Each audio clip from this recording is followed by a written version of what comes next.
Hi guys, welcome back to my channel. If you're new here, my name is Esther. I am a mom of 3 and I live in Ireland. So today we are going to have our not very special guest because seems like he's always together with us. It's gonna be Nate. He's right here with me. I was planning to film while he was down for his first nap, but while I was getting settled with the microphones and everything, he just decided to wake up. So we're gonna have to have him here with us. So today I wanted to do something very casual, chit chat, and talk about something that has actually been weighing on my heart a lot. I feel like when you start having kids, nobody really prepares you for what's to come. Nobody really tells you the nitty-gritty of everything that comes with motherhood. So today's video is things that I wish somebody told me before becoming a mother. So number one, nobody told me how much I would have to relearn how to take care of myself. So for context, I had 3 kids, very close in age. For the last 5 years, I've been either pregnant or had a very new baby. It's been a roller coaster, and when you get in the world of taking care of babies and just being a mother to somebody, it seems like your whole entire attention and love and care just shifts from yourself to the babies. And also at the same time, when you become a wife, it seems like we are preconditioned to just take care of your husband and just love him and make sure that all his needs are met. And then combining those two things, there's somebody who is left in the background. And that somebody is you. At least in my case, it was myself. And upon sitting down and actually reflecting, it made me so resentful. It made me angry and sad. And at some point, I had to realize that it was my fault because I expected the things that I do for my children and my husband and my household to be done to me as well. But it was my responsibility to make sure that as much as I take time to cook and clean and just take care of everybody, to find some time to pour into myself as well. And now I'm in the process of relearning how does taking care of myself actually look like. Is it just taking a bath and just sitting in the bathtub? Is it actually going outside and have a cup of coffee? Is it maybe going to, I have no idea. Before you have kids, we are naturally selfish beings. You only think about yourself. You only think about the things that you want, you like. But when kids come into in the picture, all that shifts to them. And then that's how you see so many mothers experience depression and anxiety and all kinds of mental health issues.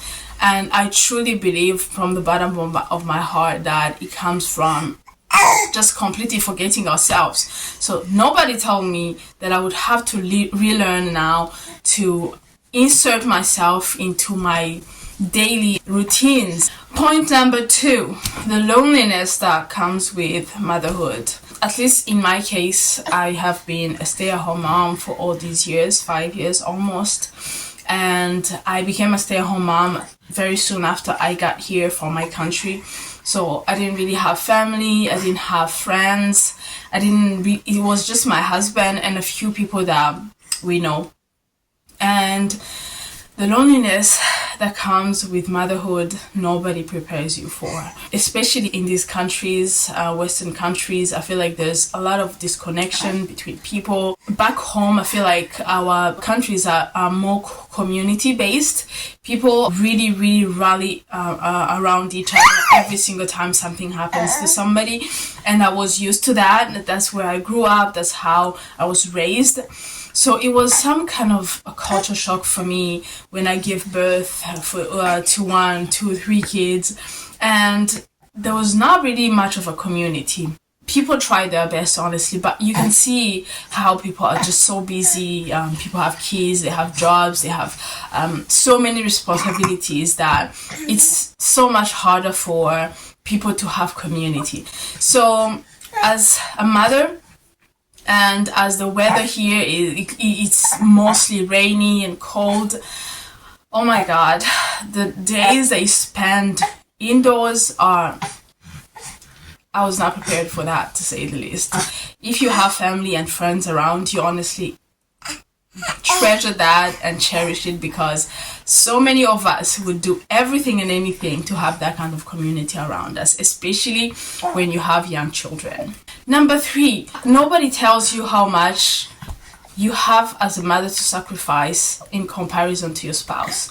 You know, when we first get married, you share everything. You share your burdens, you share your tears, you share your struggles, you just share everything. You talk about all the things that you go through. But when motherhood hits, you just realize how much more as a mother you have to give. First of all, you give your body goes through hell, and you just have to sit there and watch your spouse just sleep through the night, no problem. You're waking up every other hour to go to the bathroom. You experience so many changes in your body, and you just watch your spouse just be okay, be fine, and sometimes they don't even really understand what you're going through. So that was really hard. You know, it is what it is. That's what God made it. It's not his fault.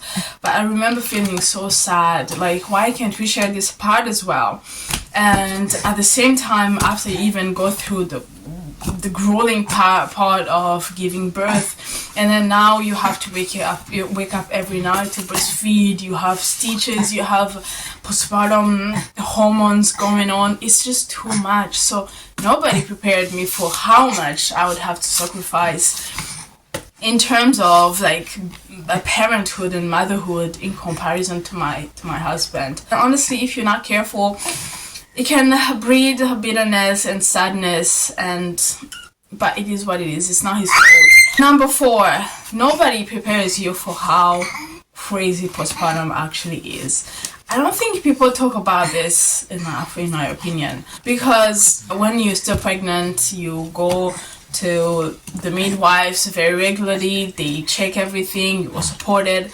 But as soon as you give birth to that baby, it feels like the attention shifts to the baby and the mother is just left to fend for herself. But I actually think that's when a mother needs support the most, just due to all the craziness that happens during postpartum. Your body changes. You also have a very young new baby who just needs you for everything, for food, for changing, for life basically. But at the same time, you're also going through so many hormonal changes. Your emotions are all over the place. One of the biggest emotions for me during postpartum is actually anxiety. I feel like the anxiety though comes from the fact that I know that every night I'm so exhausted and I'm not going to be able to sleep as much as I would like to. And that just caused me so much anxiety throughout the day. And I remember telling my husband, I feel so anxious every single day that the night approaches. I feel more anxious and more anxious. And it felt like he does not grasp that concept. Number 5. Nobody tells you how much support is so important after you have a baby. We do adapt to the changes that come with having children, but I feel like support makes this journey so much better and so much easier.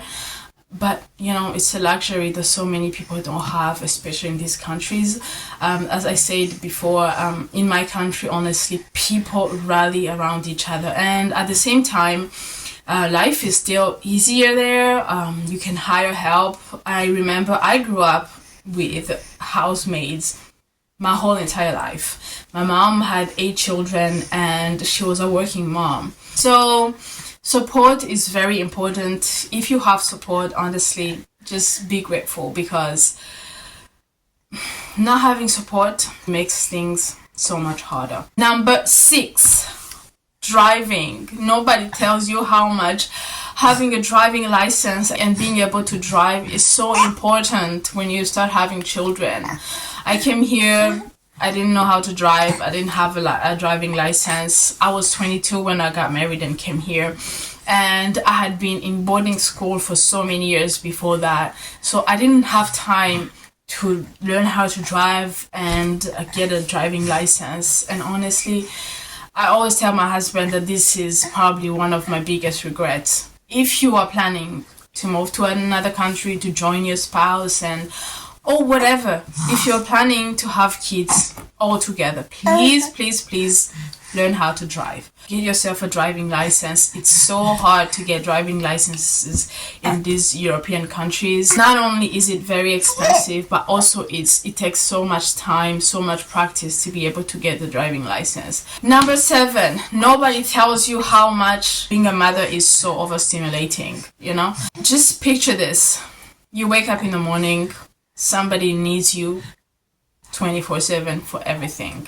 They're all over you, they're touching you, they're hugging you, they're asking you questions 24/7. They need to eat at the same time. Like, it can be so overwhelming. It can be so overstimulating. Right now, I have 3 kids, and at the end of the day, I just feel like I want to be alone. My husband is always like baffled when I tell him I just want the bed to myself. I don't want to hear anybody. I don't want to be touched by anybody. Not because I don't like him or I don't want to be with him. It's just that during the whole day, you are being needed constantly and constantly. You're being asked questions. You're being like, I'm still breastfeeding, and I've breastfed all my kids till at least 1 year plus. And I feel like I miss just maybe having like 2 days where I just roll in my bed. Nobody's touching me. Nobody's asking me anything. I just want to be alone and I don't want to be touched. And lastly, number 8, nobody prepares you for how much you need to choose your battles, choose your struggles, because by the time you have 3 kids, the house can almost never be clean. Laundry is always piling up. I used to want to have my house cleaned and mopped and hoovered, all the parts of the house all the time. The bedrooms have to be neat. But I've had to learn to be like, you know what? This house clearly is never going to be clean as long as I have young children. And that was actually really hard for me to learn. It's very hard to keep everything, to stay on top of everything at all times. So pick your struggles, pick your battles. Literally, you cannot do everything at the same time. You cannot be perfect. There's no such a thing as a perfect mother or perfect parent. Just do the things that you can do. Maybe have a to-do list, realistic to-do list at the beginning of the day, and try to focus on those. If you want to do everything, cook and clean, and also be able to play with your kids, and also be able to take them outside, and also be able to take a shower, and also be able to take care of yourself, literally, it drives you crazy. I know this firsthand. I've been through this to the point where I was like, okay, I need to sit down and find a way to do things that are important at the same time, not driving myself crazy. You can do your best. You can love your kids. You can go out with your kids and just do that all day. And at the end of the day, your kids don't care if the house is neat. They do not care if their toys are always arranged. They don't care about any of that. So that's it. Thank you so much for watching. Make sure that you subscribe and turn on the notification bell so you can watch all my videos that I upload every single week. If you're a mother, please relax. Everything is gonna be alright. We are in this together. You are not the only one. All the mothers in the world are going through probably the same thing that you're going through. Bye!